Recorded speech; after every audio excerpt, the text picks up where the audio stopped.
सुमारे 10 वर्षापूर्वी झालं.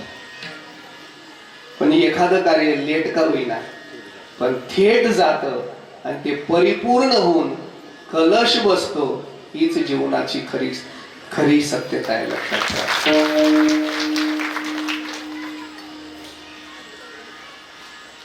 एखादी नदी असते, नदी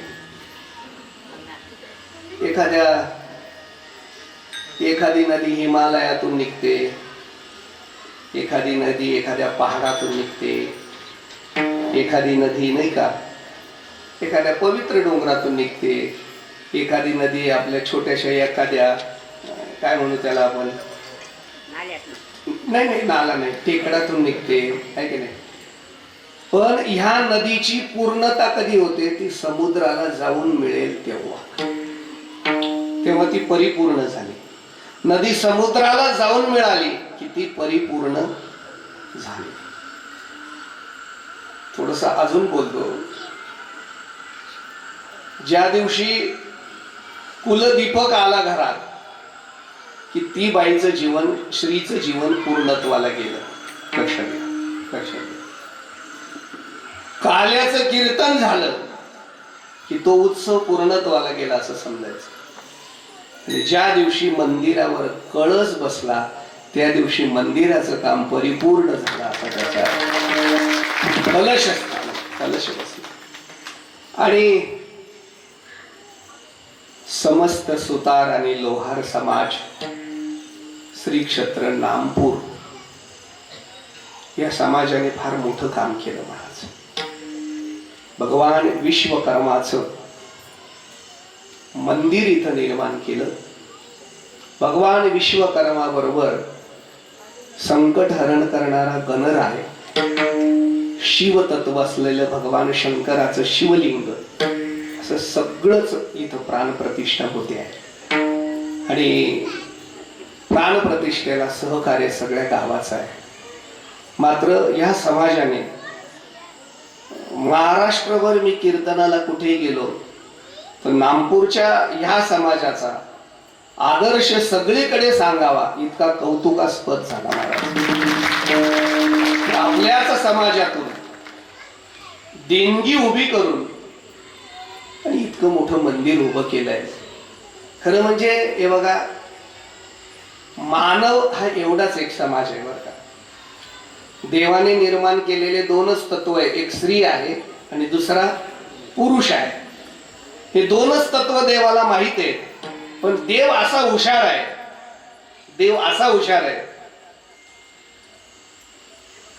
जो अत्यंत धडधाकड आहे, ज्याच्यामध्ये हिंमत आहे आणि तलवार चालवण्याची ताकद आहे, त्याला क्षत्रिय कुळात जन्म देतो. जो अध्ययन करण्याकरता पुढे आहे, ज्याची बुद्धी तेज आहे, त्याला ब्राह्मण कुळात जन्म देतो. ज्याच्यामध्ये सेवा भाव आहे त्याला शूद्र कुळामध्ये जन्म देतो. पण एक लक्षात घ्या, या सगळ्यांतून चाळणी करून करून ज्याच्यामध्ये कलावंत लपलाय त्याला सुतार आणि लोहार समाजात देव जन्म देतो. जगातली सुंदरता कोणामुळे टिकून आहे तर लोहार आणि सुतार समाजामुळे टिकून आहे. लक्षात भारतात आता जाऊ द्या, आता आधुनिक शेती आली म्हणून काही बोलू नका, फार कौतुकाची बाब नाही. पण 100 एकर ज्याची शेती असेल त्याची आज पांबर चालू द्यायची का बंद पाडायची हे सुताराच्या हातात होतं. लक्षात साधं एक फळ जरी तुटला आणि त्याने सांगितलं आज आपलं जमणार नाही, हा विनोदाचा भाग नाही. पण प्रत्येकाची गरज भागवणं आणि प्रत्येकाच्या जीवनात सुंदरता आणि समाधान देण्याचं काम या सुतार आणि लोहार समाजाने केलं. लक्षात ठेवा, सुतार समाज हा सौंदर्य प्रधान समाज आहे, पण लोहार समाज हा कष्ट प्रधान समाज आहे. लक्षात ठेवा, दोघं समाज एक विशेष आहे महाराज. आणि म्हणून आपण एकत्र येऊन इतकं मोठं काम केलं. खरं तर असं मी म्हणणारच नाही की हे आता बनवण्यापुरतं होतं, पण आता हे सुतार आणि लोहार समाजाचं मंदिर नाही, हे अवघ्या मानवी आणि वारकरी समाजाचं मंदिर झालं. प्रतिष्ठा होते. आणि माझं भाग्य आहे की मला पहिल्या दिवशी कीर्तन करायला मिळते, कारण संजयाशिवाय काहीच होत नाही. हो, तुम्हाला एक गोष्ट सांगतो, ऐका. जर हा संजय नसता ना तर ही गीता सुद्धा तुम्हाला दिसली सुद्धा नसती. गीता गीता म्हणजे काय आहे? भगवान श्री परमात्म्याने जरी सांगितली आणि अर्जुनाने जरी ऐकली तरी तिथे रेकॉर्ड करायला टेप नव्हता, लिहून घ्यायला पेन घ्यायला वेळ, तिथे तशी परिस्थिती नव्हती. तिथं फक्त संजय उभा होता आणि तो इतका विद्वान होता की सगळी गीता त्याने ऐकली आणि जशीच्या तशी धृतराष्ट्राला सांगितली. मग पुढे तिचं लिखाण नाही का व्यासांनी केलं. म्हणजे ही गीता जिवंत ठेवायचं काम सुद्धा आम्हीच केले. म्हणजे मी नाही केले, गीतेतल्या अर्थात महाभारतातल्या संजयाने केले. म्हणून सुरुवात असेल की संजय आहेच, आहे की नाही? होय. आणि म्हणून खरं तर या सगळ्यांचं प्रेम आहे, या सगळ्यांच्या नेतृत्व वतीने उदयचं प्रेम आहे आणि त्यामुळे ही सेवा आहे. भाऊ समोर बसलेले आहेत, पण मला फार एकदा इच्छा आहे की मी समोर बसावून भाऊंचं कीर्तन ऐकावं. आता कधी योग येईल मला माहिती नाही, नाही तर मग चातुर्मासात मी 8-10 दिवस तरी भाऊंना घरी घेऊनच जाईल, एखादा विषय तरी सांगायलाच लागेल. म्हणजे तेवढीच हे की भाऊंसारखी व्यक्ती बसली आहे. रमेश महाराज गाण्या करतायत, समाधान महाराज आहेत आमचे. आता वायगावला इतकं गोड कार्यक्रम झाला मला 7 ते 8. एक आमचे जीवाऊ नाना उपस्थित आहेत, आमचे काकडे. रूपाचं वर्णन करावं म्हणून हा अभंग आहे आणि इथं भगवंतच प्रगट होणार आहेत म्हणून हा अभंग आहे. काही नाही, अभंगाचा थोडासा अर्थ सांगून मी बरोबर 10:30ला थांबण्याचा प्रयत्न करणार आहे. इथं भगवान श्री परमात्म्याच्या सगुण स्वरूपाचं वर्णन जगद्गुरु तुकोबाराय महाराज करतायत. जो अगुणा आहे, जो अव्यक्त असलेला परमात्मा, तो गुणा आला आहे. कुठे आहे? विटेवरती आहे. कसा आहे? पितांबर धारण करून सुंदर असा दिसणारा तो परमात्मा आहे. अपेक्षा काय आहे? डोळे कान त्याच्या ठिकाणी लागावे अशी अपेक्षा आहे. मन त्याच्या पायावर स्थिर राहावं अशी अपेक्षा आहे. त्याचं सामर्थ्य काय आहे? तो क्षणामध्ये माया निवारून टाकू शकतो असं त्याचं सामर्थ्य आहे. आपण साधना काय केली पाहिजे? तुका म्हणे समध्यान ते हे चरण सुकुमार, त्याच्या समचरणाचं ध्यान केलं पाहिजे असं मार्गदर्शन करणारा जगद्गुरु तुकोबारायांचं गोड अभंगाचं चिंतन आपल्याला नियोजित वेळेत करायचंय. विठ्ठल विठ्ठल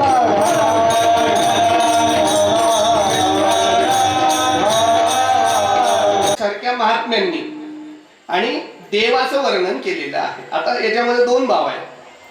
देवाचं वर्णन करताना कोणत्याही देवाचं नाव इथं घेतलेलं नाही, बरोबर आहे का? कोणत्याही देवाचं नाव घेतलेलं नाही. पण तरीही वर्णन करताना जर विचार केला, गुणा आला विटेवरी पितांबरधारी, सुंदर जो विटेवरती विराजमान असलेला आणि पितांबर धारण केलेला, सुंदरतेचं त्याचं लक्षण असलेला परमात्मा जगाच्या पाठीवर एकच आहे आणि तो माझा पांडुरंग आहे. आणि म्हणून हे पांडुरंगाचंच वर्णन आहे, नाही का? कधी कधी शिवी जरी दिली तरी डायरेक्ट द्यावी लागत नाही. बघा, कधी कधी पती पत्नीचं भांडण होतं, 2-3 दिवस तर बोलतच नाही. म्हणजे जुने बिगर बोलायचं कार्यक्रम पूर्वी चालायचं. आणि मग त्याच्यामध्ये जे हाल व्हायचे ना, ते त्याच्या 2 वर्षाचं लेकराचं. हा, मग ती बाई त्या लेकराला सांगायची, पिंट्या लाज वाटू दे, भाजीपाला संपलाय. त्याला कळायचं. तो बाप म्हणायचा, पिंट्या मातेलपणा बंद कर, समजतो काय? स्वयंपाक झाला, बोलायचं, पिंट्या घे गिळी. मग पिंट्याला बापनच गिळायला बसा. म्हणजे आता मला सध्या नाव घेतलं की इथं, पण काय लक्षणावर बरोबर झाले की नाही? असं इथं भगवंताचं लक्षण केलेलं आहे. पुन्हा आला विटेवरी पितांबरधारी सुंदर जो, ते पांडुरंगाचंच वर्णन आहे. म्हणून थोडस चिंतन मला नियोजित वेळेत करायचंय. ऐका, वर्णन शब्द आला की मी मराठी वाङ्मयातले 5 खूप छान शब्द सांगतो निलेश दादा. मराठी वाङ्मयामध्ये एक माननीय शब्द आहे, मराठी वाङ्मयामध्ये एक आदरणीय शब्द आहे, मराठी वाङ्मयामध्ये एक वंदनीय शब्द आहे, मराठी वाङ्मयामध्ये एक पूजनीय शब्द आहे आणि मराठी वाङ्मयामध्ये एक वर्णनीय शब्द आहे. काही लोक माननीय आहेत, काही लोक आदरणीय आहेत, काही लोक वंदनीय आहेत, काही लोक पूजनीय आहेत, काही लोक वर्णनीय आहेत. चला आता ऐका. ज्याला मान पाहिजे असेल त्याने सत्ता मिळवली पाहिजे, ज्याला आदर पाहिजे त्याने कर्तृत्व केलं पाहिजे, ज्याला लोकांनी वंदन करावं असं वाटत असेल तर त्याने कमीत कमी म्हातारं झालं पाहिजे, ज्याने लोकांनी पूजा करावी असं वाटत असेल तर त्याने ज्ञानी झालं पाहिजे, आणि आपलं वर्णन कोणीतरी करावं असं वाटत असेल तर त्याने संत झालं पाहिजे, नाहीतर भगवंताच्या स्वरूपाची तरी जाणीव करून घेतली पाहिजे. कारण सत्ता माननीय आहे, कर्तृत्व आदरणीय आहे, वय वंदनीय आहे, ज्ञान पूजनीय आहे, आणि जगातला भगवान परमात्मा आणि संत वर्णनीय आहे. म्हणून सत्तेला मान असतो. मूर्ख जरी बसलं तरी त्याला मानावा लागतो. ती खुर्चीचा मान असतो. विषय आपल्याला वाढवायचा नाही, वेळ कमी आहे आपल्याला. दुसरा, आदर हा कर्तृत्वाचा होतो. आदर हा कर्तृत्वाचा होतो. ऐका, जिवंत असेपर्यंत जगायचं असेल, जिवंत असेपर्यंत जगायचं असेल तर स्वरूपाला महत्व द्या. वाक्य नीट ऐका. जिवंत असेपर्यंत जगायचं असेल तर स्वरूपाला महत्व द्या. मेल्यानंतर जगायचं असेल तर कर्तृत्वाला महत्व द्या. स्वरूप जिवंत असेपर्यंतच जिवंत ठेवतं, पण कर्तृत्व माणसाला देह रूपाने गेल्यावरही शिल्लक ठेवतं. लक्ष.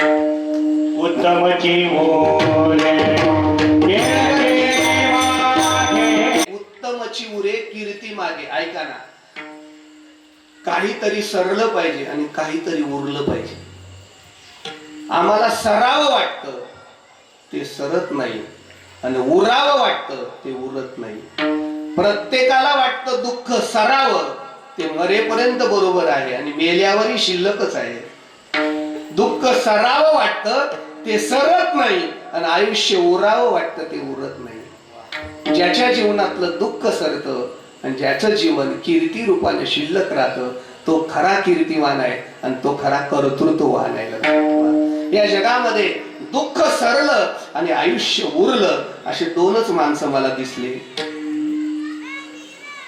अशी कीर्तिवान दोनच माणसं मला दिसले. हे त्या लेकरांना तिकडे थांबा कोणतरी. हो,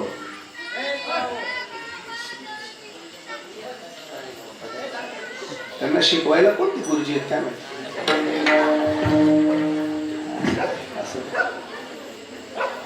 ऐका, इकडे लक्ष द्या. 9:30 थांबायचं बरं. नाही परत उदय भाऊ म्हणे बिल एवढं म्हणून मीटर तर काहीच फिरणार नाही. याला काय अर्थ मीटर बी परवडायला पाहिजे ना, असं काय करत. ऐका, विनोदाचा भाग सोडा. गेला लिंक तुटून. काय म्हणत होतो तुम्ही? सरण आणि उरण सांगत होतो. दोनच माणसं माझ्या दृष्टीने फार मोठे आहेत, ज्यांचं कर्तृत्वाचा मला आदर आहे, ज्यांच्या कर्तृत्वाबद्दल मला प्रेम आहे. एक देशभक्त आणि दुसरा हरिभक्त. हरिभक्त असेल तर तुकोबारायांसारखा असावा, आणि देशभक्त असेल तर छत्रपती शिवाजी महाराजांसारखा असावा. म्हणून ते कर्तृत्व आदरणीय आहे, वय वंदनीय आहे.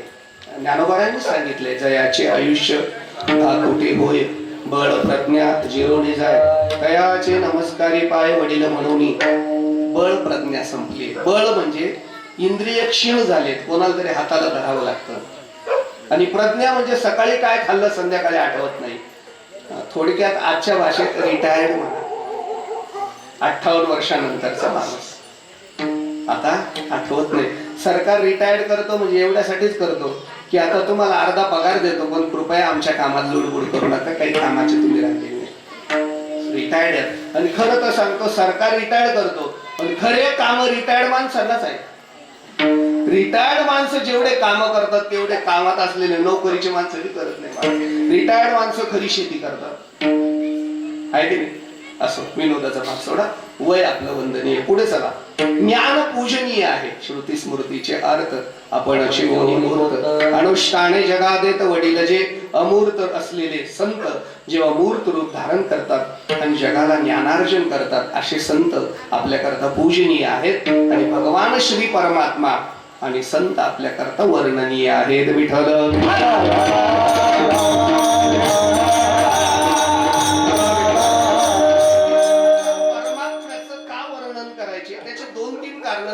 पुढे जातो. का वर्णन करायचं देवाचं? एक पहिली गोष्ट, वर्णन कुणाचं करायचं? लहान्याने मोठ्याचं वर्णन केलं पाहिजे. लहान्याने मोठ्याचं वर्णन केलं पाहिजे. आता समजा विद्यार्थ्याने कोणाचं वर्णन केलं पाहिजे? बोल ना. हा, शिक्षकांचं वर्णन केलं पाहिजे. विद्यार्थ्याने गुरुजींचं वर्णन केलं पाहिजे. शिष्याने गुरूंचं वर्णन केलं पाहिजे. मुलाने बापाचं, आई वडिलांचं वर्णन केलं पाहिजे. अगदी छान बोलतायत तुम्ही. भक्ताने देवाचं वर्णन केलं पाहिजे. किती छान सांगतायत. नवऱ्याने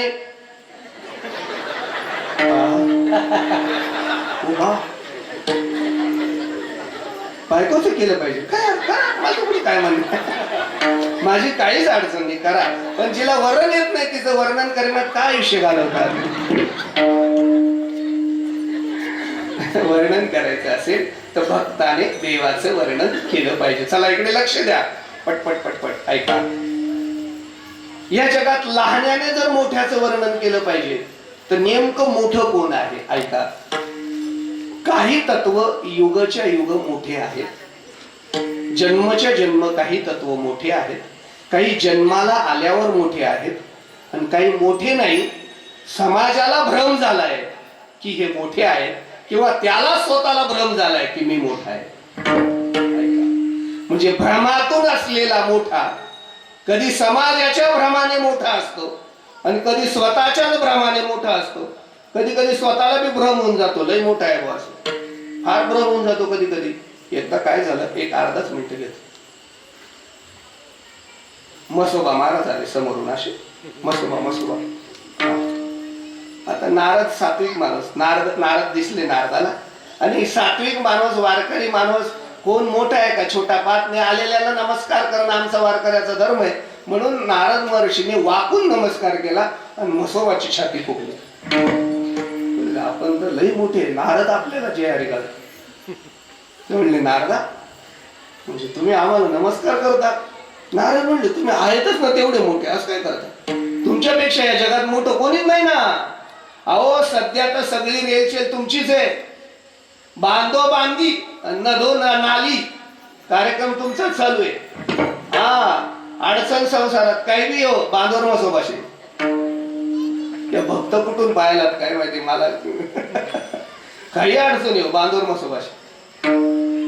आणि मग त्या मसोबाला वाटलं खरंच मोठं आहे का मी? नारद म्हणले खरंच मोठं आहे. अहो खरं सांगा. अहो खरंच मोठं आहे, बघायचं तुमचं मोठे पण. ते म्हणले चला दाखवा. नारद त्या मसोबाला घेऊन खाली उतरले, म्हणजे भूलोकामध्ये, मृत्यू लोकात. आणि मग मसोबाला नेलं पंढरपूरला नारदाने. म्हणजे शक्यतो नारद भेटल्याशिवाय मसोबा पंढरपूरला जातच नाही. आम्ही मसोबा असं सांगतोय हो. आणि मग नारदाने पहिले त्याला चंद्रभागेत आंघोळ घातली, गंध लावला, कपडे घातले, टोपी घातली, दोघात वारकऱ्याच्या वेशात. आणि याच्या आता तिथं प्रदक्षिणा करावी, कीर्तन ऐकावं, आनंद घ्यावा वारीचं, याच तीच कुरकुर. आपलं मोठे पण दाखवणार, आपली वट काय सांगतो ना, दाखवतो ना. त्याला परिक्रमा घडवली, त्याला कीर्तनाला बसवलं, नाही का, तुकोबाराचं कीर्तन ऐकवलं, बरंच झालं. तरी याची ती कुरकुर चालू. आपली वट बघा ना, आपलं मोठे पण दाखवा ना, आपले मोठे पण दाखवा ना. आता रस्त्यानं चाललं, वारकरी दिसलाय, कोणी जयारी घालतो, जयारी घाल. तो म्हणजे बघ हे सगळं तुलाच राम राम घालून राहिले भाऊ. याची कुरकुर काही बंद होईल ना मसोबाची. शेवटी नारदाने एका फोटोच्या दुकानात मसोबाला मूर्तीच्या दुकानात नेलं. आणि त्या मूर्तिकाराला नारदाने सांगितलं, आता दोघी वारकऱ्याच्या वेळी म्हणले का हो, ती राम लक्ष्मण सीतामाईची मूर्ती दाखवा, केवढ्या आहेत त्या मूर्त्या? त्या म्हणले 61,000ला दिली बुवा. सुंदर मूर्त्या बनवल्या आणि एकदम छान आहे. ते म्हणले ती राधा कृष्णाची केवढ्या दिली? ते म्हणले अहो ती बारीक पोरीव काम आहे, ती तर जास्त महाग, ती 71,000ला दिली. ते म्हणले मग विश्वकर्मा महाराजांचे, अहो ते तर या जगाला निर्माते करणार आहेत, हे सगळं निर्माण त्यांनी केलं, देवाने त्यांच्याकडनं करून घेतले. तुम्हाला पण तरी ती 41,000ला भेटेल. ती पांडुरंगाची रुक्मिणीची केवढ्या दिली? ती म्हणली ती 31,000ला दिली. बघ ये मसोबा त्याला दच्चा मारायचा. त्या कोपऱ्यात मसोबाची ती विचार मेन बुद्धा मारायचा. आणि मग त्याच्या आग्रह विचार ती पाठीमागे ती म्हसोबाची ती केवढ्याला दिली? ते म्हणले तुम्ही घडी रामाची बघता, घडी कृष्णाची बघता, घडी पांडुरंगाची बघता, घडी विश्वकर्माची बघता, नेमकी तुम्हाला कोणती घ्यायची? म्हणता म्हसोबाची. अहो नाही नाही, तरी म्हसोबाची केवढ्याला दिली? ते म्हणले वारीमध्ये स्कीम चालू आहे, तुम्ही कोणती मूर्ती घ्या म्हसोबाची फुकट देतो आम्ही त्याच्या. म्हणजे मोठा असल्याचा झालेला भ्रम सांगतो मी, विनोदाचा भाग थोडा मोठा असल्याचा भ्रम, म्हणून तो मोठा नाही पण त्याला भ्रम झालाय. दुसरा, जन्माला आल्यावर मोठा. आपुलेनी पुरुषार्थ केला संसार, केला मद मत्सर, देशोधडे केला मद मत्सर. आपुलेनी पुरुषार्थ केला संसार, केला मद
आदी विकार देशोधडीला लावता आले, तो खरा जन्माला आल्यावर खरा मोठा आहे. लक्षात ठेवा, तो खरा मोठा आहे. आणि दुसरे, भगवंत आणि संत मोठे असतात. आता भगवंत मोठाच आहे. काही गोष्टी नैमित्तिक मोठे असतात आणि काही गोष्टी संसद्धिक मोठे असतात. नैमित्तिक मोठे पण टिकत नाही आणि संसद्धिक मोठे पण कोणीही घालवू शकत नाही. नैमित्तिक मोठे पण, नवरदेव नैमित्तिक मोठा, किती नवरदेव मोठा असू द्या, तो किती दिवस मोठा आहे? हळद उतरेपर्यंत मोठा. हळद उतरली की त्याने हांडा घ्यायचा आणि पाण्यालाच जायचं. गेलं मोठे पण, आहे की नाही तर दळाल तर जावा. नैमित्तिक मोठे पण, हा देह सुद्धा नैमित्तिक मोठा आहे महाराज. जोपर्यंत याच्यात जीवात्मा आहे तोपर्यंत या देहाला किंमत आहे. तो एकदा निघून गेला की हे देह बाहेर काढल्याशिवाय लोक राहत नाही. नैमित्तिक मोठेपण आहे. पण परमात्मा संसद्धिक मोठा आहे.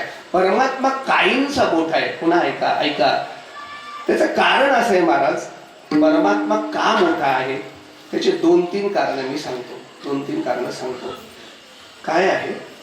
कारण आणि कार्यभाव सांगितलाय शास्त्राने. कारण आणि कार्यभाव कार्य जे कारण असतं त्याच्यापासून कार्य निर्मिती होत असते. कारणापासून कार्य निर्मिती होत असते.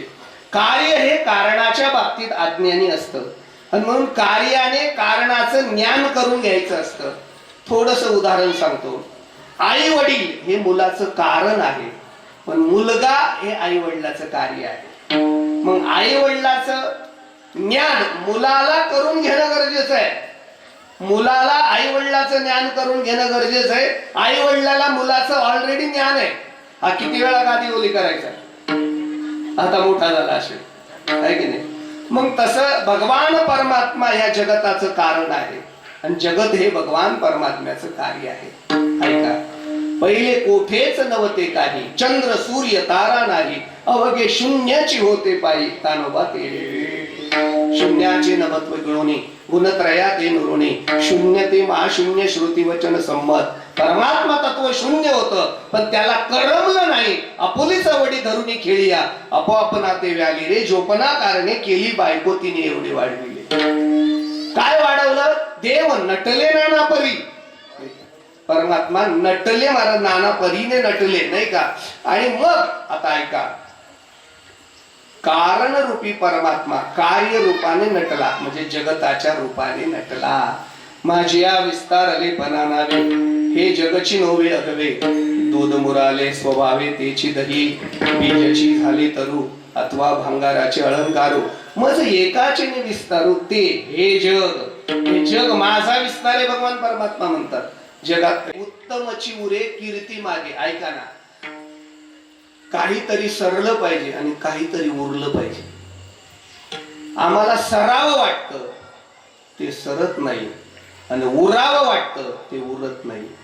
प्रत्येकाला वाटतं दुःख सरावं ते मरेपर्यंत बरोबर आहे आणि मेल्यावरही शिल्लकच आहे.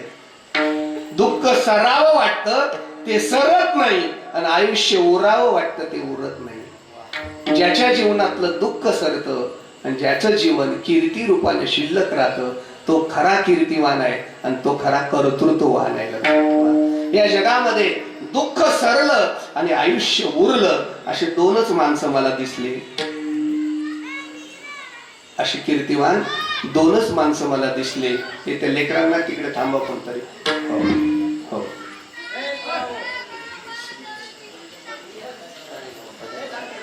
त्यांना शिकवायला कोणती गुरुजी आहेत काय माहिती.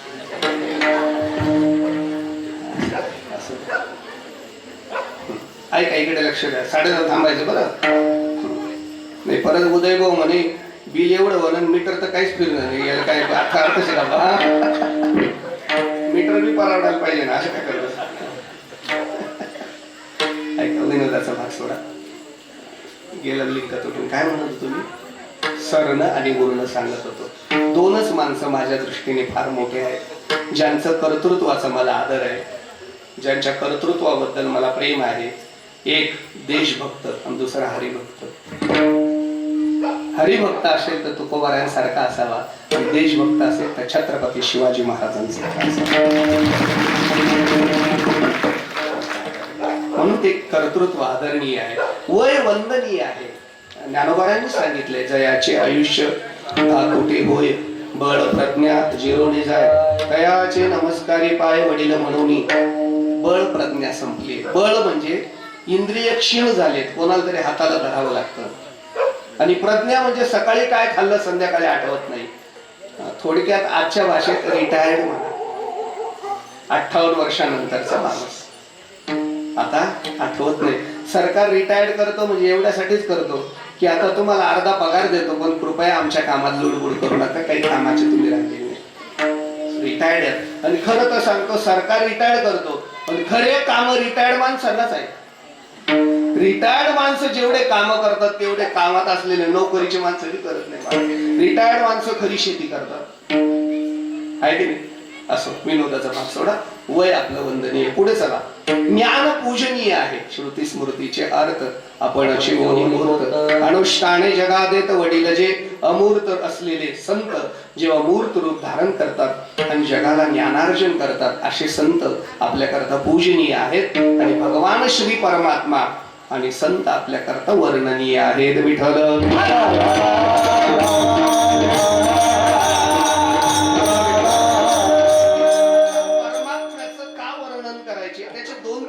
सांगून मी पुढे जातो. का वर्णन करायचं देवाचं. एक पहिली गोष्ट, वर्णन कुणाचं करायचं. लहान्याने मोठ्याचं वर्णन केलं पाहिजे. लहान्याने मोठ्याचं वर्णन केलं पाहिजे. आता समजा विद्यार्थ्याने कोणाचं वर्णन केलं पाहिजे. बोल ना. शिक्षकांचं वर्णन केलं पाहिजे. विद्यार्थ्याने गुरुजींचं वर्णन केलं पाहिजे. शिष्याने गुरूंचं वर्णन केलं पाहिजे. मुलाने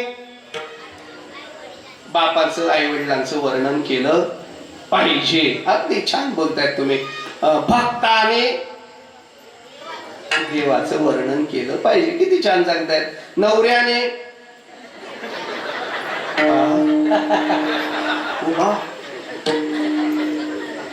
बायकोचं केलं पाहिजे. काय म्हणणं, माझी काहीच अडचण नाही, करा. पण जिला वर्णन येत नाही तिचं वर्णन करण्यात काय आयुष्य घालवतात.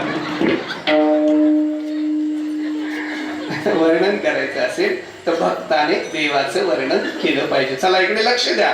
पटपट पटपट ऐका. या जगात लहान्याने जर मोठ्याचं वर्णन केलं पाहिजे तर नेमकं मोठं कोण आहे. ऐका. काही तत्व युगच्या युग मोठे आहेत, जन्मच्या जन्म काही तत्व मोठे आहेत, काही जन्माला आल्यावर मोठे आहेत, आणि काही मोठे नाही. समाजाला भ्रम झालाय की हे मोठे आहेत, किंवा त्याला स्वतःला भ्रम झालाय की मी मोठा आहे.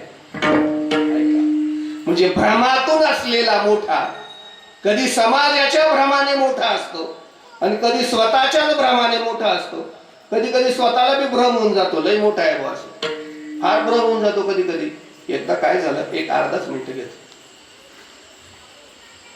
मसोबा महाराज आले समोरून असे, मसोबा. आता नारद सात्विक माणूस, नारद दिसले नारदाला, आणि सात्विक माणूस, वारकरी माणूस, कोण मोठा आहे का छोटा, पाहत आलेल्याला नमस्कार करणं आमचा वारकऱ्याचा धर्म आहे. म्हणून नारद महर्षीने वाकून नमस्कार केला आणि मसोबाची छाती फुकली. आपण तर लई मोठे, नारद आपल्याला जय हरी घाल. ते म्हणले नारदा, म्हणजे तुम्ही आम्हाला नमस्कार करता? नारद म्हणले तुम्ही आहेतच ना तेवढे मोठे, असं काय करता? तुमच्यापेक्षा या जगात मोठं कोणीच नाही ना. अहो सध्या तर सगळी रेलचेल तुमचीच आहे, बांधो बांधी नदो नाली, कार्यक्रम तुमचा चालू आहे. हा, अडचण संसारात काही बी हो, बांधोर मसोबाशी. या भक्त कुठून पाहिलात काय माहिती मला, काही अडचण येऊ बांधोर मसोबाशी. आणि मग त्या मसोबाला वाटलं खरंच मोठं आहे का मी? नारद म्हणले खरंच मोठं आहे. अहो खरं सांगा, अहो खरंच मोठं आहे, बघायचं तुमचं मोठेपण. ते म्हणले चला दाखवा.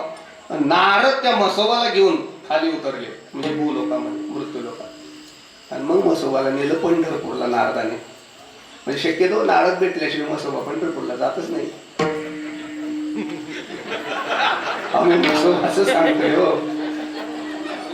आणि मग नारदाने पहिले त्याला चंद्रभागेत आंघोळ घातली, गंध लावला, कपडे घातले, टोपी घातली, दोघात वारकऱ्याच्या वेशात. आणि याच्या आता तिथं प्रदक्षिणा करावी, कीर्तन ऐकावं, आनंद घ्यावा वारीचं, याच तीच पुरपूर. आपलं मोठे पण दाखवणार, आपली वट काय सांगतो ना, दाखवतो ना. त्याला परिक्रमा घडवली, त्याला कीर्तनाला बसवलं नाही का, तुकोबाराचं कीर्तन ऐकवलं, बरंच झालं. तरी याची ती कुरकुर चालू. आपली वट बघा ना, आपले मोठे पण दाखवा ना, आपले मोठे पण दाखवा ना.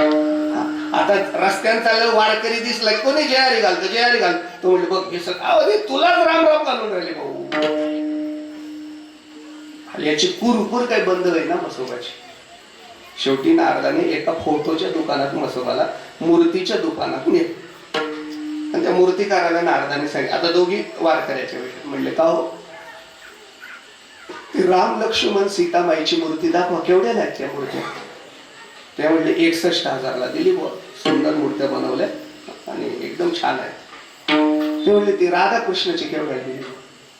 ते म्हणले अहो ती बारीक कोरीव काम आहे, ती तर जास्त महाग आहे, ती 71,000ला दिली. ती म्हणले मग विश्वकर्मा महाराजांचे, अहो ते तर या जगाला निर्माते करणार आहेत, हे सगळं निर्माण त्यांनी केलं, देवाने त्यांच्याकडनं करून घेतले, तुम्हाला पण तरी ती 41,000ला भेटेल. ती पांडुरंगाची रुक्मिणीची केवढ्याला दिली? ती म्हणली ती 31,000ला दिली. बघ ये मसोबा त्याला गच्चा मारायचा, त्या कोपऱ्यात मसोबाची ती विचार मेन बुद्धा मारायचा.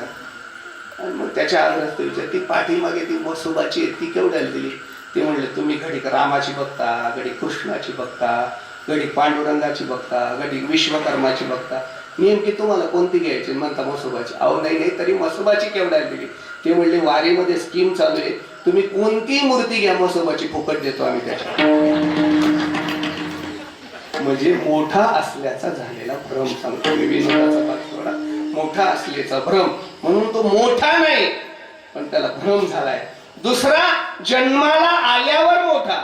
आपुलेनी पुरुषार्थ केला संसार, केला मद मत्सर, ते शोधणे केला मद मत्सर. आपुलेनी पुरुषार्थ केला संसार, केला मद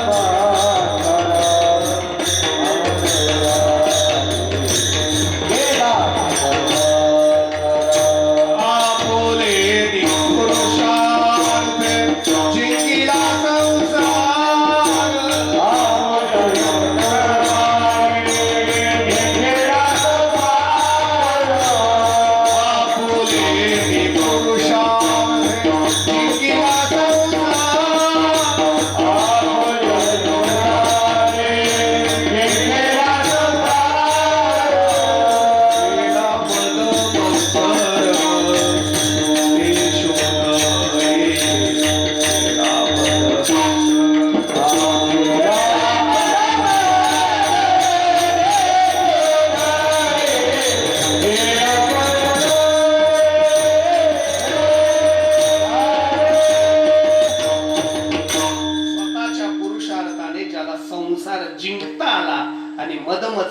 विकार देशोधडीला लावता आले, तो खरा जन्माला आल्यावर खरा मोठा आहे. लक्षात ठेवा, तो खरा मोठा आहे. आणि दुसरे भगवंत आणि संत मोठे असतात. आता भगवंत मोठाच आहे. काही गोष्टी नैमित्तिक मोठ्या असतात आणि काही गोष्टी संसर्गिक मोठ्या असतात. नैमित्तिक मोठेपण टिकत नाही आणि संसर्गिक मोठेपण कोणीही घालवू शकत नाही. नैमित्तिक मोठेपण, नवरदेव नैमित्तिक मोठा, किती नवरदेव मोठा असू द्या, तो किती दिवस मोठा आहे? हळद उतरेपर्यंत मोठा. हळद उतरली की त्याने हांडा घ्यायचा आणि पाण्यालाच जायचं. गेलं मोठेपण, आहे की नाही? नाही तर दळाल तर जावा. नैमित्तिक मोठेपण, हा देह सुद्धा नैमित्तिक मोठा आहे महाराज. जोपर्यंत याच्या जीवात्मा आहे तोपर्यंत या देहाला किंमत आहे. तो एकदा निघून गेला की हे देह बाहेर काढल्याशिवाय लोक राहत नाही. नैमित्तिक मोठेपण आहे. पण परमात्मा संसर्गिक मोठा आहे. परमात्मा कायमचा मोठा आहे. पुन्हा ऐका ऐका, त्याचं कारण असं आहे महाराज, परमात्मा का मोठा आहे त्याचे 2-3 कारण मी सांगतो. 2-3 कारण सांगतो. काय आहे? कारण आणि कार्यभाव सांगितलाय शास्त्राने. कारण आणि कार्यभाव सांगितलाय. जे कारण असतं त्याच्यापासून कार्य निर्मिती होत असते. कारणापासून कार्य निर्मिती होत असते. कार्य हे कारणाच्या बाबतीत अज्ञानी असतं आणि म्हणून कार्याने कारणाचं ज्ञान करून घ्यायचं असतं. थोडस उदाहरण सांगतो. आई वडील हे मुलाचं कारण आहे, पण मुलगा हे आई वडिलाचं कार्य आहे. मग आई वडिलाचं ज्ञान मुलाला करून घेणं गरजेचं आहे. मुलाला आई वडिलाचं ज्ञान करून घेणं गरजेचं आहे. आई वडिलाला मुलाचं ऑलरेडी ज्ञान आहे. हा किती वेळा गादी ओली करायचा, आता मोठा झाला असेल, आहे की नाही? मग तसं भगवान परमात्मा या जगताचं कारण आहे आणि जगत हे भगवान परमात्म्याचं कार्य आहे. ऐका, पहिले कोठेच नव्हते काही, चंद्र सूर्य तारा नाही, अवघे शून्याची होते पायी. कानोबा ते शून्याचे नमत्व गुणोनी, गुणत्रयात नुरोणी, शून्य ते महाशून्य श्रुती वचन संमत. परमात्मा तत्व शून्य होतं, पण त्याला करमलं नाही. आपुलीच वडी धरुनी खेळिया, आपोआप नाते व्याली रे झोपना कारणे, केली बायको तिने एवढे वाढविले. काय वाढवलं? देव नटले नाना परी. परमात्मा नटले, महाराज नाना परीने नटले, नाही का? आणि मग आता ऐका, कारण रूपी परमात्मा कार्य रूपाने नटला, म्हणजे जगताच्या रूपाने नटला. माझ्या विस्तारले पणानावे, हे जगची नोवे अगवे, दूध मुराले स्वभावे तेची दही, बीजची झाली तरू अथवा भंगाराचे अलंकारू, मज एकाचे विस्तारू ते हे जग. हे जग माझा विस्तार आहे, भगवान परमात्मा म्हणतात. जगात मी इथं 5-5 लिटर दूध देतो 5 माता माऊलींकडे. किती दिलं?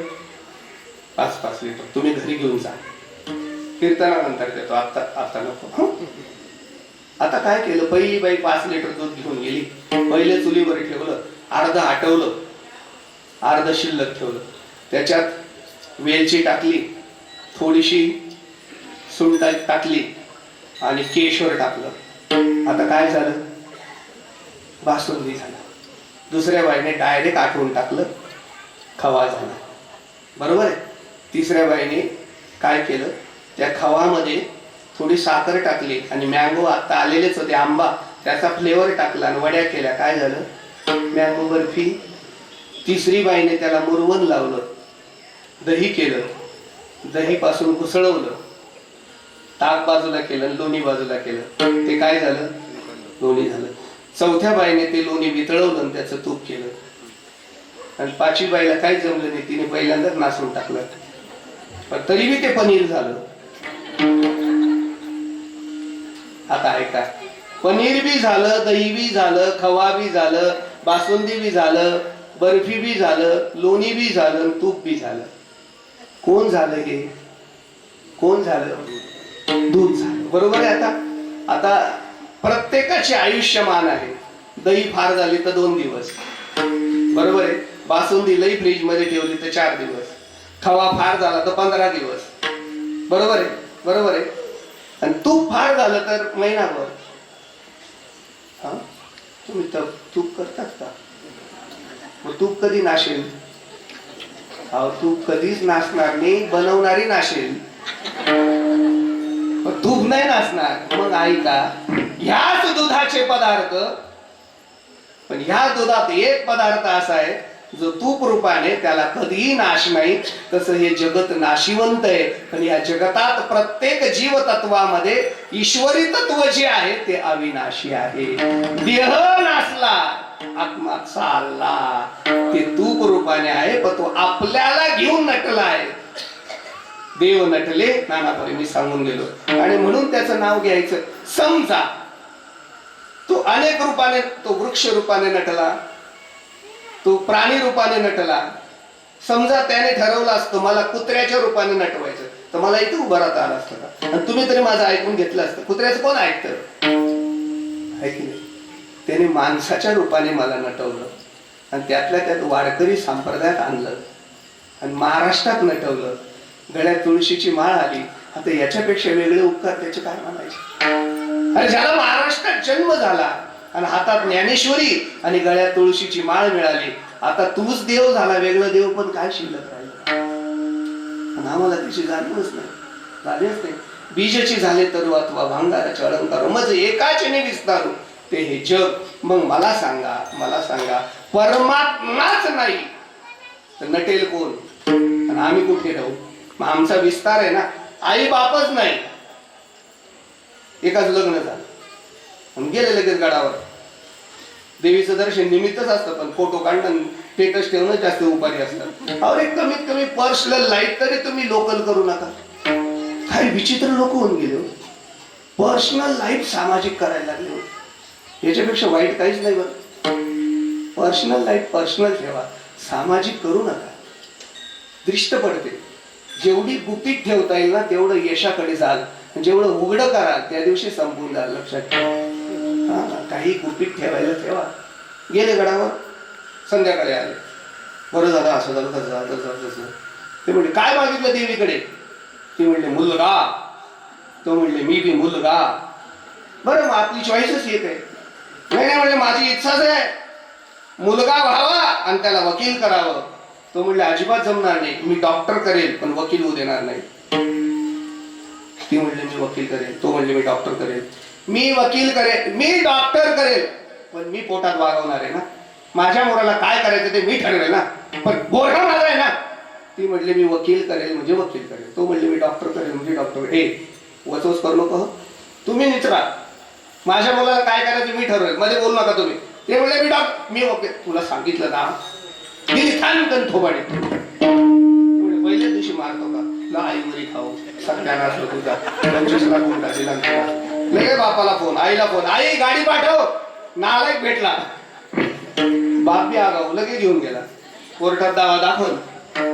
पहिल्याच मुलाला. दोघं कोर्टात गेले. 2-4 तारखा झाल्या. याचा वकील म्हणे मी आमच्या आशिकाच्या मुलाला डॉक्टरच करेल. तिचा वकील म्हणे मी वकीलच करेल. कोर्ट म्हणलं असं करा, हे सगळं जाऊ द्या, एकदा मुलाला उभं करा आणि त्याची इच्छा असेल ती होऊ द्या, म्हणजे विषय मिटेल. ते म्हणलं अजून व्हायचं आहे त्याच्यात.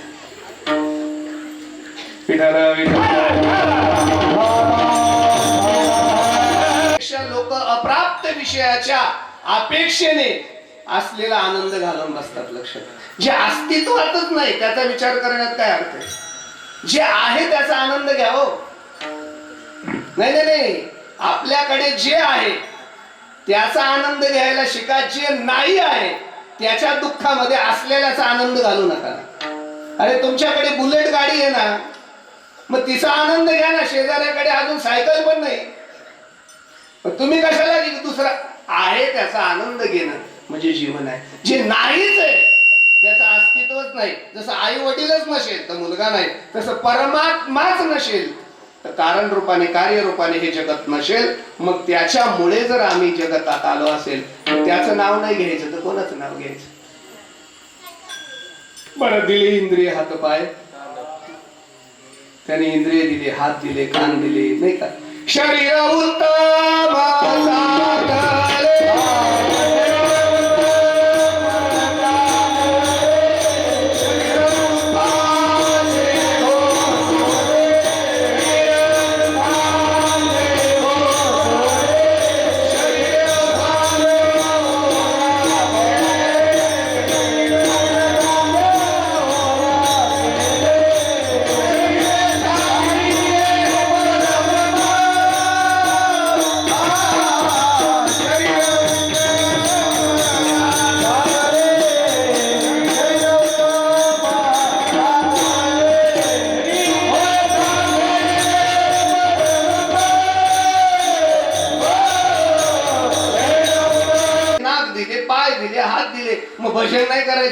करायचे, भोजन करायचे. खरं सांगा ना मला. तुकोबारांची एक टाळकरी होती आणि त्या टाळकऱ्या तुकोबाराच्या बरोबर नेहमी कीर्तनाला, भजनाला, शेवेला. तरी बाई काही माळकरी नव्हती. तिला काही सण होईना, कामधंदे समजून हा लागला त्यांच्या नादी, लागला तुकोबाच्या नादी, लागला तुकोबाच्या. एक दिवशी पोरगा आजारी होतं, तापाने फणफणलं. ते म्हणले अहो पोराला ताप आलाय, आज तर नका जाऊ, थोड्या थंड पाण्याच्या पट्ट्या ठेवा. ते म्हणजे महाराजांचे कीर्तन आहे, तुझ्या पोराकडे पिपावतं. ते गेले निघून. काय दुर्दैव, ते तापाने फणफणलं, मेलं पोरग. आणि शेजारने हुशारीच राहतात. त्या म्हणले मेलं ना, पहिले त्या महाराजांना शिकवताडा, याला कीर्तनात नेऊन बसव, मग महाराजांचा बेत पाय. बरं झालं आमच्या कीर्तनात असं काही होत नाही. मेलेलं असं रिकामा खांब होता, त्या खांबाला टेकून त्या बाईने बसून दिलं, बसले पाहिजे. मध्यांतर झालं, विठोबा रखमाई झाली. तुकोबारांनी सांगितले सगळे जे जे जिवंत असतील त्यांनी वर हात करा, टाळी वाजवा. सगळे भोजन करायला लागले. आता जे जिवंत असेल तोच टाळी वाजवेल ना, मेलेले टाळी वाजता का कधी? ते बसतं आपलं मेल्यासारखं. मेलेला कधी टाळी वाजवत? सगळे टाळ्या वाजवायला लागले आणि ते खांबाला टेकले. तिकडच काय टाळी वाज, ते मेलेलंच होतं. महाराजांचं लक्ष गेलं.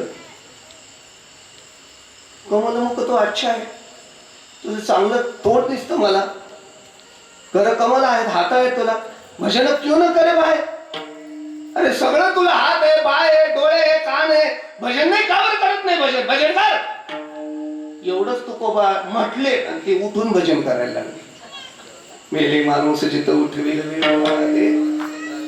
ही ताकद कोणात आहे? कुणात आहे? ही संतात आहे की नाही? मग आपल्याला दिलं आहे तर आपण त्याचं नाव नाही घ्यायचं, तर कोणाचं नाव घ्यायचं? भजन. बरं ऐका ना, जीव अज्ञानी आहे, परमात्मा परिपूर्ण आहे. अज्ञानी जीवाने परिपूर्ण, ऐका, अपूर्ण तत्वाने परिपूर्ण तत्वाकडे जावं म्हणजे जीवन परिपूर्ण होईल. अपूर्णाने अपूर्णाकडे जाऊन आपल्या जीवनात अपूर्णत्व का आणावं? अपूर्णाने पूर्णत्वाकडे जावं. बरं, अपूर्ण पूर्णत्वाकडे गेलं तर पूर्ण होतं, नाही तर अपूर्ण अपूर्णत्वाकडे गेलं तर स्वतःच अपूर्णत्व उघड होतं. म्हणून अपूर्ण जीवाने पूर्ण जीवाकडे जावं. आणि पूर्ण परब्रह्म तत्व आहे म्हणून परब्रह्म तत्वाकडे, पूर्ण परमात्मा आहे म्हणून अपूर्ण जीवाने परमात्म्याकडे जावं आणि त्याचं भजन करावं म्हणजे जीवाला परिपूर्ण करतो. अजून एक भाव सांगतो. भजन करण्याकरता, वर्णन करण्याकरता दिसावं लागतं, गोचर असावं लागतं, अगोचर चालत नाही. आणि परमात्म्याचं तर निर्गुण निराकार आहे, तो तर रंग नाही, रूप नाही, नाही वर्णच आहे, असा परमात्मा आहे. मग त्याचं वर्णन कसं करायचं? पण परमात्माला आपल्याला वर्णन करता यावं त्याकरता देवा हाती रूप धरीला आकार घेदू निराकार होऊन अव्यक्त ते आकारले रूपा.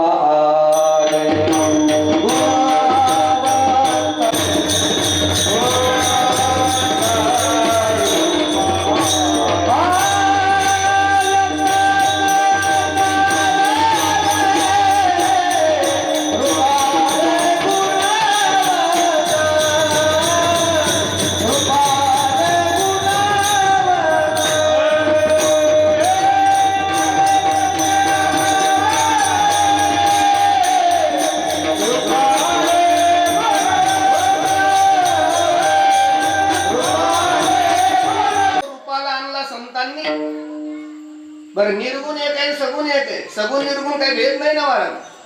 हे बघा, समजा आता हे फक्त कीर्तनापुरतं घ्या बरं, दुधासारखंच घ्या, हे काही वेगळं घेऊ नका. समजा माझ्याकडे 10 किलो सोनं आहे. किती आहे? तो वाढू अजून कीर्तनात किती वाढवू शकतो मी? 10 किलो काल सांगा ना, का होता ते? 10 किलो सोनं आहे माझ्याकडे असं समजा. 5 किलोचे दागिने आहेत आणि 5 किलोचे बिस्किट आहेत. मी म्हटलं काय मरत आहे, कोण आता कधी क्षणभर कधी कोण मरेल काय मरेल काय सांगतात, त्यापेक्षा आज वाटून टाकायचं ठरलं. गाडीतून काढायचं आणि वाटायचं. जय विठ्ठल. 5 किलोचे बिस्किट वाटायला आणि 5 किलोचे दागिने वाटायचे. तुम्ही पहिले काय घ्याल? दागिने का बिस्किट? हा, काय घ्याल? माझी शपथ, मी तुमच्या मुलासारखा आहे. दागिने. हा, दागिनेच म्हणून राहिले सगळ्या. दागिने घ्या. सोनं एकच आहे, सोनं एक आहे, पण आम्हाला दागिने तयार असतील तर घडत बसायला आम्ही रिकामे तयार. तुमच्याशी बोलतो. चला, पुरणपोळीचं जेवण आहे, पंक्तीला काल्याच्या कीर्तनाला, आणि एकाने जेवण दिलं पुरणपोळीचं आणि सटाण्याहून 16 किलो तुपाचा डबा आणला. हा, सगळे वाढून झालं, सार वाढून झाले, भजे वाढून झाले, कुरडे वाढून झाले, सगळं पोळ्या रस सगळं वाढून झालं. अर्धे जीवन बी गेले. मग त्या पंक्तीवाल्याच लक्ष गेलं, ज्याने पंगत दिली त्याने, अरे कडे हो मी काय एवढा 16 किलोचा डबा आणला, तो काही ठेवायला आणला का रे? अरे तू वाढा. अर्धी पंगत तर ऊन बी गेली, घाई घाईत गेले, कोणी डबा फोडलं, कोणी काय केलं, काही उठले गोळ्याचे गोळे वाढायला लागले, आणि काहींनी पटकन वितळून घेतलं आणि चमच्याने वाढायला लागले. आता तुम्ही सांगा तूप कोणतं घ्या तुम्ही, वितळलेलं का गोळा? तूप एकच आहे, तूप एक आहे पण वितळलेलं लगेच आनंद देणार आहे. सोनं एक आहे पण परिधान करायला आहे. तसं निर्गुण आणि सगुण एक आहे, पण संतांनी आपल्याला भक्ती करता यावी, वारी करता यावी, भजन करता यावं, कीर्तन करता यावं, या करता त्याला सगुण केलं नाही का? हो हो. आणि याला रूपाबळे करुणी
देवभक्त तो झालाशी दोन्ही नाही का? माझ्या विठोबाचा कैसा प्रेम भाव, आपणची देव होय गुरु. तो आकाराला आला, रूपाला आला, कुठे आला आणि कसा आला?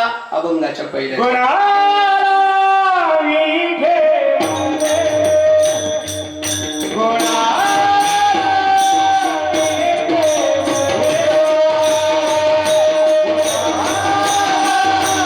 विठ्ठल विठ्ठल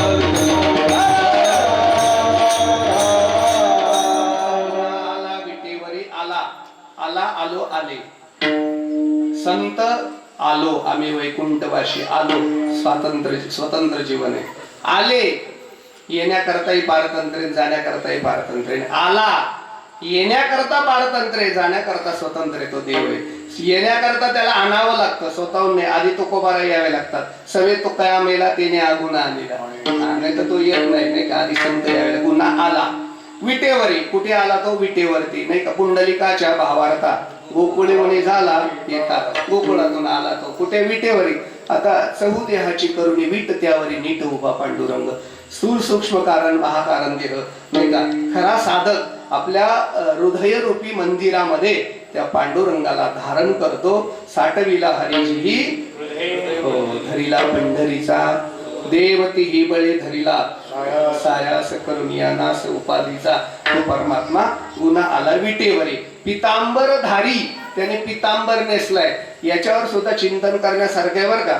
देवाने काय नेसलंय? पितांबर नेसलंय. देव पॅन्ट घातलेली, बरमुडा, लुंगी, पितांबर. पित अधिक अंबर, पितांबर कैसा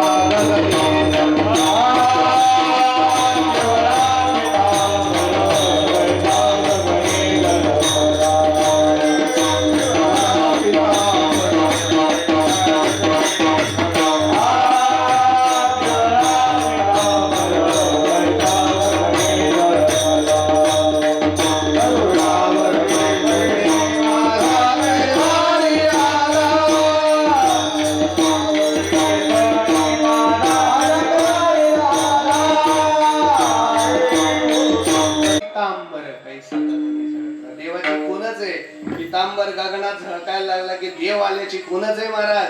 पितांबर. आणि कशासाठी नेसला? घात आघात निवारी. छाया पितांबर, हातावरती कधी तो आघात येऊ देत नाही. या पितांबराची छाया धरतो महाराज, असा तो देव आहे. आता वेगळ्या याच्यात मी अजून जात नाही, तो सुंदर आहे कारण वेळ संपत चालला. आता परमात्मा सुंदरच आहे महाराज, सुंदर त्यालाच म्हणा. प्रतिक्षणम यत नवताम उपयती तदेव रूपम रमणीय काया. प्रत्येक क्षणाला ज्याच्या रूपामध्ये रममानता असते, ज्याला बघितल्यावर प्रत्येक क्षणाला नाविन्य वाटतं आणि मनाला आकर्षित करून घेतं, असं एकच रूप आहे, ते म्हणजे परमात्म्याचं रूप आहे, ते सुंदर आहे. बाकी हे बघा, लहान लेकरू सुंदर आहे पण त्याची हळूहळू सुंदरता बिघडत जाते. एक दिवशी त्याला दात सुद्धा राहत नाही, त्याला नाही का केस राहत नाही, वरती टक्कल, इथं मोकळं, आणि मग त्याची सुंदरता निघून जाते. आहे की नाही महाराज? म्हणजे आपली सुंदरता क्षणाक्षणाला नाचणारी आहे आणि परमात्म्याची सुंदरता अबाधित आहे. त्याच्या बघा, काकड्याला गेलं तरी तो सुंदरच आहे, पूजेला गेलं तरी तो सुंदरच आहे, दुपारी गेलं तरी तो सुंदरच आहे, धूप आरतीला गेलं तरी तो सुंदरच आहे, आणि शेज आरतीला गेलं तरी तो त्याच्या सुंदरामध्ये नावीन आता कोठे धावे मन. तुमची चरण देखील मला आकर्षित करणारा तो परमात्मा सुंदर आहे. अर्धा मिनिट घेतो बरं, काही अर्धा मिनिट. हा होय होय, नाही नाही, 9:45 सुरू झालं, 9:45 पर्यंत चालू. अर्धा मिनिट म्हणायचं असतं देवाचे द्वारे उभा क्षणावरी, पण मग नाही का अभंग 28 पर्यंत जायला असतं. असं ब्रह्मदेवाने सगळे, ही दृष्टांत काल्पनिक आहे, आम्ही चातुर्मासात ऐकलेले दृष्टांत आहे, पण त्याच्या मागचा सिद्धांत पक्का आहे. ब्रह्मदेवाने सगळे रूप बनवले. एक बाई बनवत होता ब्रह्मदेव, हे सगळे आपल्याला बनवणारा ब्रह्मदेव आहे. एक बाई बनवत होता, देह बनवून गेला, चेहऱ्याचं काम झालं होतं, तितक्यात थोडं फिरायला गेला, चंद्रावर फेरफटका मारला आणि चंद्रावरून बचकभर माती घेऊन आला ब्रह्मदेव, आणि त्या बचकभर मातीने ब्रह्मदेवाने त्या बाईचा चेहरा बनवला आणि ती बाईला जन्म झाला त्या मुलीचा. आणि ती जन्माला आल्यावर आता चंद्राचा चेहरा, म्हणजे चंद्राच्या बचकभर मातीचा चेहरा, इतकी सुंदरी जन्माला आली, काय म्हणू तुम्हाला. तिचं नाव दमयंती म्हणतात. सगळे राजे तिच्या मागे लागले, 33 कोटी देव खाली उतरून आले, वरती न्यावं म्हणून हिला. इतकी सुंदर, कशामुळे सुंदर झाली? तिचा चेहरा बचकभर मातीने बनवलेला होता. मग चंद्र शीतल आहे आणि त्याच्या ठिकाणी शांती आहे. शीतलता आणि शांती आणि मनाची स्थिरता, तो मनाचा कारक आहे, म्हणून जिथं मनाची स्थिरता, शीतलता आणि शांती आहे, तीच जगातली सगळ्यात सुंदर स्त्री आहे. रंगाने सुंदर नसावं, सुंदरता शीतलतेत शांतीत असावी. आता मी नानांना प्रमाण देतो म्हणायला आहे बरं का, ऐका. बचकभर माती चेहरा बनवला तर ती एवढी सुंदर झाली. अहो, कोटी चंद्र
विचार करा. इथं टेन्शन घेऊ नका. बचकभर मातीने दमयंती एवढी सुंदर बनू शकते.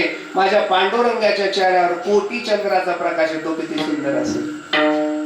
त्रिभुवन कमलम कमाल वर्णम रविकर गौरवरम वरम ददानी वपुर लककुल व्रतानानाब्जम विजय सतीरस्तु मेनवंद्या. श्रीकृष्णाच्या सौंदर्यापुढे लक्ष्मी बुलून झाली वेडे, मदन पोटाले बापुडे तीर्थ कुणीकडे इंद्रचंद्र राजस सुकुमार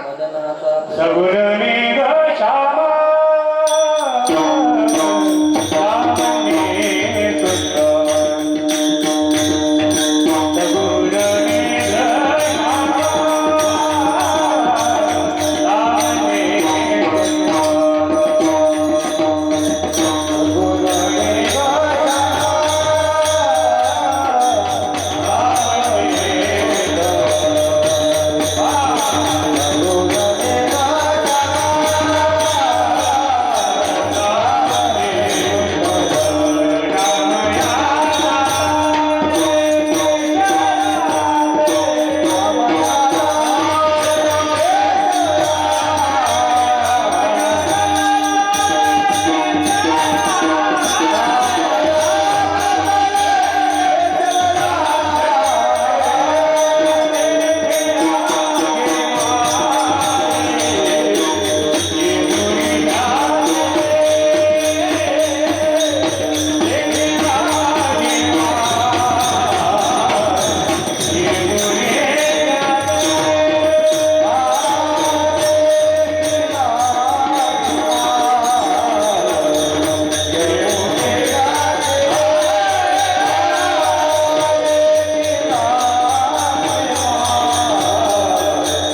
काय कोण कोण मुक्तकेशी पंढरपुरात राहायची, पण फार सुंदर होती. मी पण नाही बघितली, वाचली आहे. हा, फार सुंदर. तिला ना तिच्या सौंदर्याचा गर्व झाला. कोणाला संपत्तीचा गर्व, कोणाला सत्तेचा गर्व, कोणाला लोकेशनचा गर्व, तर कोणाला सुंदरतेचा गर्व. अरे टिकणार आहे काही? खरं सांगा बरं मला. इतकी सुंदर बायको, इतकी सुंदर बायको केली. एक दिवशी ऍक्सिडेंट झाला, तिचं नाक बी तुटलं, कान बी तुटला, प्लॅस्टिक सर्जरी करायला लागली. आता राहिली सुंदर. आणि हे सगळं नाशी म्हणलंय मला. आता काय त्याला अर्थ आहे का? ऐका ऐका ऐका. तिला फार गर्व झाला. आणि तुम्हाला एक वाक्य नीट ऐका. तुमचं सगळं सहन करतो देव, भक्ताचं सगळं सहन करतो, पण भक्ताला अहंकार झालेला सहन करत नाही. तो म्हणले हिला अहंकार झाला. एक दिवशी आली ती दर्शनाला, आणि ती गडबडीत आली. रोजचा दर्शनाचं नेम, देवाच्या पायावर हात ठेवले आणि डोकं टेकणार. देवाने सांडकर लोटलं तिकडे. ए बाई बाई, अगा बावळा म्हणाय तुझा. देवा म्हणले काय झालं? काय झालं म्हणजे? तुझे काही हात आहेत का तिकडे? माझे चरण किती नाजूक आहेत, हळूच हात ठेवायचा. बघ तू जोरात हात ठेवल्यामुळे माझ्या पायाला खड्ड पडलं. तिच्या स्पर्शाने देवाच्या पायाला खड्ड पडलं. तुम्ही गेला असाल तर पाहून या कोणत्या पायाला आहे, उजव्या का डाव्याला, मग मला सांगा. आपलं लक्ष असेल तर, आणि आपल्याला खड्ड पाहू देतील तर.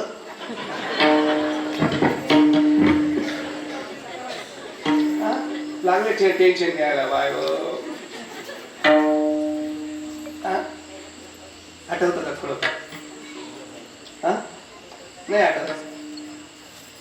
देवाच्या डाव्या पायाला खड्ड पडलेले, इकडच्या पायाला खड्ड, नीट बघून या पुढच्या. ते मुक्तकेशीच्या पायाच्या स्पर्शाने झाले. आता लक्षात घ्या, पंढरपुरातल्या सुंदर भक्ताचा हाताचा नाजूक स्पर्शाने त्याच्या पायाला खड्ड पडत असेल तर तो किती सुंदर असेल.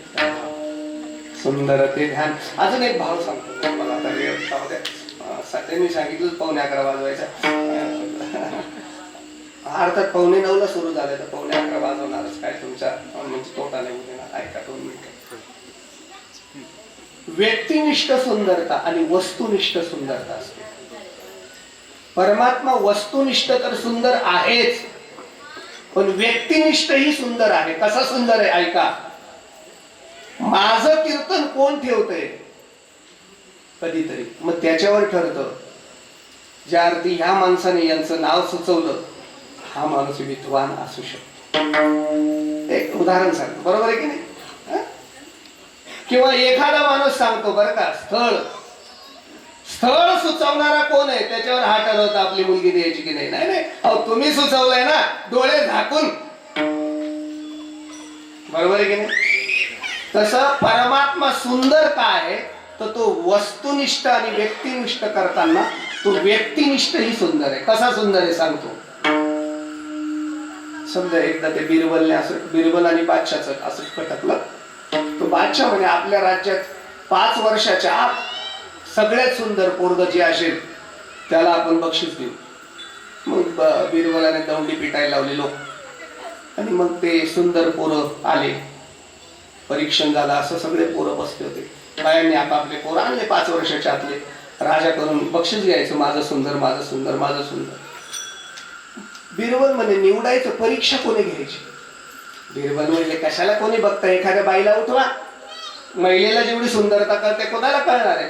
हे बाई उठ ग तू, एवढ्या पोरांमध्ये जे सुंदर असेल त्याला उचल आणि राजाच्या मांडीवर बसव.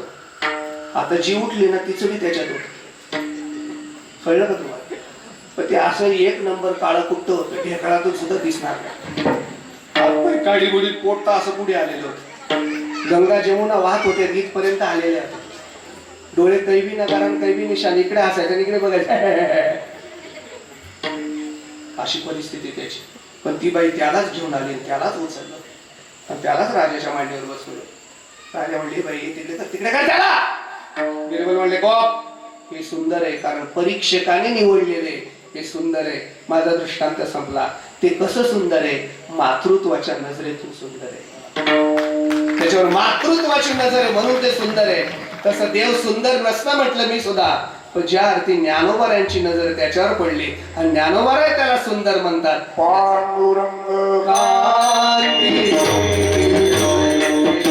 सगळे इंद्रिय दिले पाहिजे होते, फक्त डोळे कुणालाच नाही दिले पाहिजे. तुमच्या लक्षात नाहीये, माणसाच्या करंट खात्यामध्ये जेवढं पाप जमा होतं तेवढं पाप करणारा एकच इंद्रिय आहे, त्याचं नाव डोळा आहे. इतका वाईट आहे हा डोळा, इतकं वाईट बघतो हा डोळा, इतकं वाईट बघतो. हो, म्हणून मग हा डोळा बघितलं की मग तो पायाला पाप करायला लावतो, हाताला पाप करायला लावतो. खरं सांगू का महाराज, या डोळ्यानेच घात केला खराबचा. बरोबर आहे की नाही? एवढा मोठा माणूस संपून गेला. म्हणून एक वाक्य नीट ऐका. हे जगाकडे पाहताना सगळं परमात्म्याचं स्वरूप म्हणेन बघा. एखादी स्त्रीकडे बघताना आपली आई आठवा, एखाद्या तरुणाकडे बघताना आपली मुलगी आठवा, एखाद्या माणसाकडे बघताना आपला बाप आठवा, एखाद्या मुलाकडे बघताना आपला मुलगा आठवा.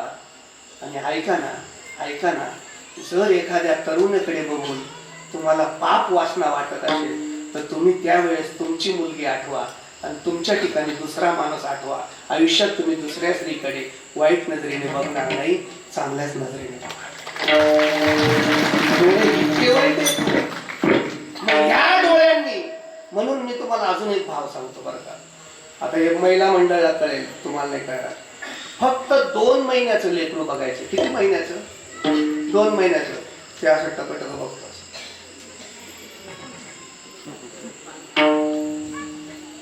पापणीच लवणार नाही, त्याची लवणारच नाही पापणी. ही पापणी जी पाप करते ना, ती पापनी. म्हणून पाप केलेला माणूस कधी वर डोळ्याने बघू शकत नाही, तो खालीच बघतो. लेकरू इतकं देवा समान आहे, त्याच्याकडे पापच नाही म्हणून ते पापणीच वाकवत नाही, ते कायम टकमक बघतं. लक्षात, डोळे कान, आणि त्याला कानाने सुद्धा काय दुसऱ्याची निंदा ऐकत बसायची. कशाला दुसऱ्याचं आपण धुणं धुवत बसायचं? काय कारण सांगा ना मला. आपलं आपण बघायचं, काही गरज नाही. हा असाच होता, तो तसाच होता. त्याला काही कीर्तनच जमलं नाही. अरे तुला हरपाट येत नाही, तू कीर्तनने तुलना करत, पण तुला अजून हरिपाठ येत नाही. तुला गळात माळ नाही,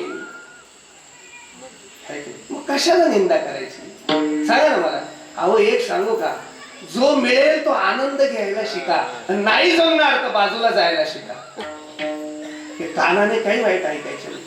हा, म्हणून मी एक अर्धा मिनिट घेतोच. मला 11:15 करूनच देतो. जाऊ दे, काय 1000-2000 मागून गेलो उदयकडून, काही अरे नाही रे बाबा. प्रभू रामचंद्र, सीतामाई आणि लक्ष्मण वनवासाला निघाले.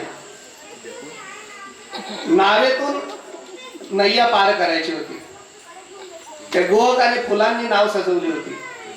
प्रभू रामचंद्र, सीतामाई आणि लक्ष्मण बसले आणि नावाडी ती नाव आकवतोय तो गोवक. पण नाव आकवताना कोणाला बघतोय? असा प्रभू रामचंद्राच्या स्वरूपाला बघतोय. वा वा, पापुणी सुद्धा लवत नाही, ते प्रभूचं स्वरूप बघतोय.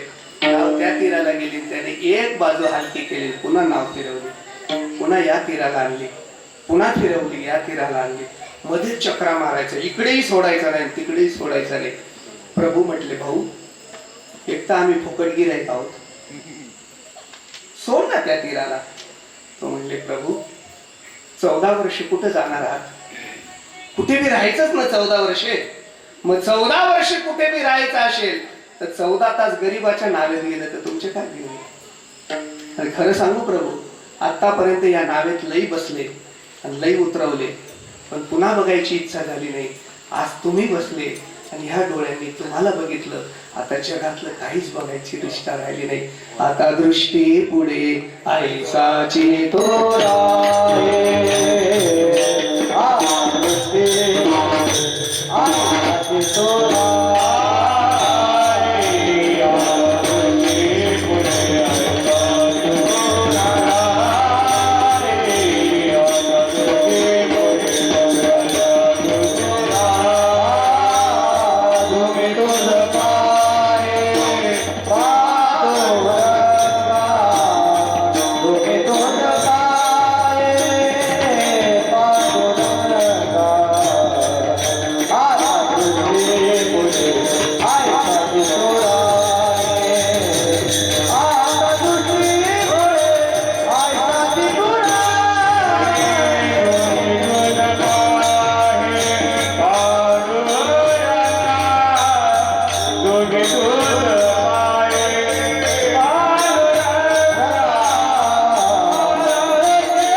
सृष्टी पुढे असाच तू राहा. आणि तुला जायचं असेल तर 14 वर्षे डोळ्याला पट्टी बांधून जाय. तू परत येशील तेव्हा डोळे उघडेल, तुलाच बघेल. आता जगात दुसरं काही बघणार नाही. त्याला म्हणावं डोळे कान त्याची ठाई मन पायी, नाही का? हो मनात फक्त परमात्म्याचे चरण असावे. निवारोनी जाय माया आयशी छाया जयाची. त्याची माया बी भयानक आहे बरं. चांगल्या चांगल्यांना त्यांची माया कळाली नाही. निवारोनी जाय. एक दिवशी नारद म्हटला, देवा ही तुझी माया माया म्हणजे काय रे? हा ते म्हणले सांगतो सांगतो सर. नारदाला नदीत नेलं गंगे यमुनेत आणि आंघोळीला नेलं. आणि आंघोळीला गेलं नारद आणि नारदाचे डोळे बंद झाले. त्याला स्वप्न पडलं. तो वाहत गेला नदीत. वाहत वाहत वाचवा वाचवा वाचवा वाचवा वाचवा वाचवा. कोणी नारदाला वाचवायला तयार नाही. शेवटी बेशुद्ध पडला, नारद मेला. एका तडीला त्याचं प्रेत निघालं. काही लोक तिथे उभे होते आदिवासी. त्यांनी ते प्रेत उचललं, त्याच्यावर पाणी शिंपडलं आणि त्याला जाग आली. लगेच त्या लोकांनी हार घातले त्याला. तो म्हणला, अरे मी मी मी मी मी नारद आहे, नारद आहे, मी नारद आहे. ते लोक ऐकायला तयार नाही. ते म्हणले, आमच्या देशाचा नियम आहे, जो या यमुनेतून वाहत आला त्याला आम्ही या देशाचा राजा करत असतो. आमचा राजा मेलाय, आता तुला राजा करणार. ऐकायलाच तयार नाही. लगेच राजगादीवर बसवलं आणि त्या राजकन्याशी विवाह पण केला. झाला विवाह. संसार चांगला चालला. ऐकायला तर राजा होऊन गेला नारद. एक दिवशी राणी साहेब आजारी पडली, राणी मेली राणी. याला बांधलं. म्हणजे राणी, आमचा दुसरा नियम आहे, राणी मेली की आम्ही राजा जाळत असतो. अरे ते म्हणले, नाही नाही नाही. बांधले हात पाय. नदीवर प्रेत रचलं, राणीचं प्रेत आणि याचं प्रेत. याला कशी तशी याने चतुराई केली. बांधलेल्या प्रेतात नदीत उडी मारली. कसं तरी सोडलं, जाग आली. पाहतो समोर कृष्ण. म्हणजे बायको कुठे माझी? राणी कुठे? प्रेत कुठे? काय कुठे? मी कुठे? कृष्ण हसला. तुला माझी माया बघायची होती ना नारदा. हीच माझी माया आहे. तू रक्त माया आहे आणि ती तरुण जाणं सोपं नाही. पण माझी कृपा असेल तर निवारोनी जाय माया ऐशी छाया जयाची. तुका म्हणे समजा